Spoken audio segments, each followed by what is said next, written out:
চাচা এমপি মহোদয় লম্বা এক সময়কার কোটি গেলাম ভাই কইছে এমপির জন্য দিয়ে কোটি কথা গো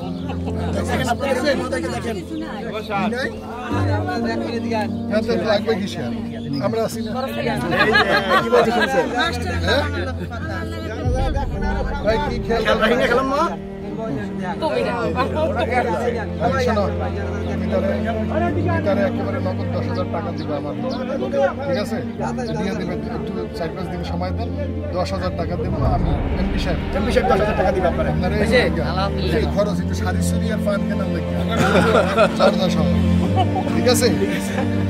ঠিক আছে কুর্তি না